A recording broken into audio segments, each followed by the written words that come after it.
Good afternoon, and a pretty afternoon it is at the moment. First of all, let me wish you happy Earth Day. Today, thanks to the worldwide coronavirus quarantine, the canals of Venice are running clear, the sky over cities and plains is crystalline blue, the Himalayas are visible in India from 100 miles away, wild animals are reasserting their natural territories, and streets and beaches are free of litter. When I got home from my summer in Germany in 1963, I was stunned by how gray and thick the air was over the airport, and how much trash littered the highway toward home. In Germany, I had gotten used to clear skies and clean roads and sidewalks.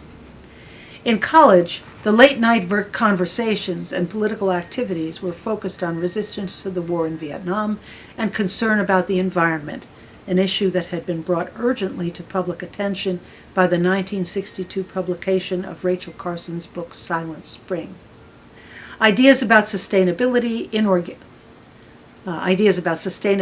organic foods, and the Back to the Land movement again were important. The first Earth Day grew out of these concerns and increased environmental awareness in America. In July of 1970, the Environmental Protection Agency was established by special executive order. Earth Day also led to the passage of the Clean Water and Endangered Species Acts. But since then, corporate lobbying has weakened many of those protections, as we can see if we look. So today, as you put on your mask to go to the store, consider it not only a loving act meant to protect friends and strangers alike from the ravages of COVID-19, but also a recommitment to the goals of Earth Day, sustainability of a livable and beautiful planet. End of public service announcement. I've been reading your journals with interest, but I've noticed one problem that I want to make sure you correct before you finalize your final paper. This is your textbook. I just want to remind you what it looks like, the Little Seagull Handbook. And in this textbook, there are multiple sample papers to illustrate the multiple documentation styles the various professions have. As we've talked about earlier in the semester, in the liberal arts and humanities, we have the MLA style, the Modern Language Association style. All colleges have agreed to this in the humanities field.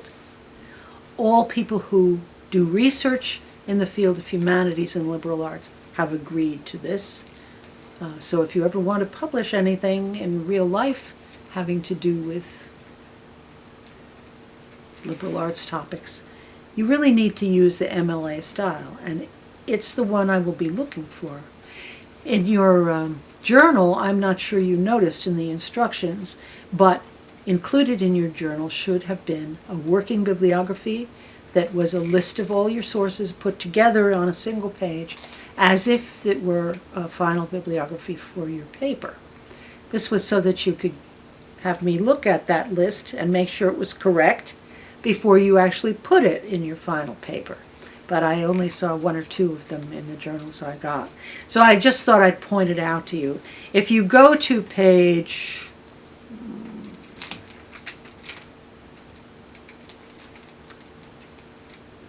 all the green pages, 120-something, 118-something, you'll see a whole section that deals with the MLA style. If you write a paper for psychology, this is not the style you'll use. You'll use the APA style, which this handbook also has. If you go into the natural sciences, you will not use either of those styles. You'll use the CSE style, Council of Scientific Editors, which is also in this textbook. So it's a good directory for you to see how we, in various disciplines, present our information, present our papers. So there's a directory to the style. There are separate explanations of how to quote from and document material from sources within your essay, and there are examples of how to set up bibliographical entries for your Works Cited page. And then on page 161 begins the sample paper. This is the model for the way you will be handling quoted material, paraphrased material, all the material you have to document. And then finally, the last page of this example, that's the first page. The last page of this example, 2, looks like this. I can tell from a glance if the Works Cited page follows MLA style, and I'll tell you why. This is page 168 and 169 in your text. I can tell from a glance because the works are uniformly spaced. There's no extra space between sources. They are a hanging indent, which means the first line comes to the margin and subsequent lines of each entry are indented. That's because if I have to look at a citation you've made in your paper and your citation says, for example, McDonald 17, I go to your Works Cited page and I go down and I look for knowing the alphabet, I go about halfway down the whole list for the M's, and there's McDonald, and I find the details of that publication right there. So we use the hanging indent. Notice there are no numbers in the margins, none whatsoever, no funny symbols either. These blue dots you won't see on the second page of the sample because the blue dots belong to the formatting of the big book, not to the work itself. Okay?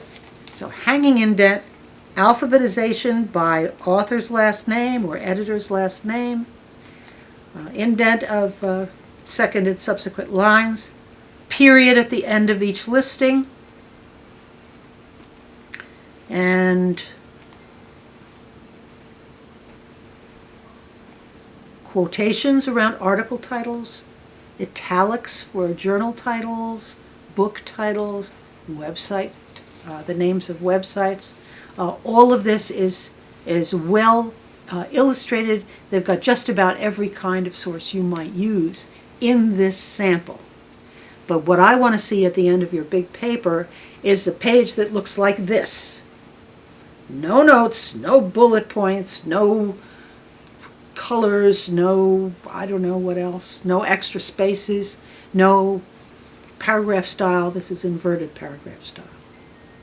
Okay, if you have questions about how to set this up and you don't know how to set up a hanging indent, just email me and I'll tell you how. It's not tricky, it's just knowing how to use your word processing program.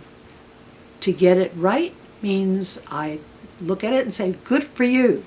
And to get it wrong is to lose a substantial number of points in your paper. Getting it right is simply what we take for granted. Making mistakes, we penalize.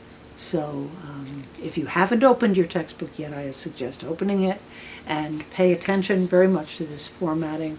If you have included a working bibliography single sheet in your journal, you'll get a note from me about how well you followed the form.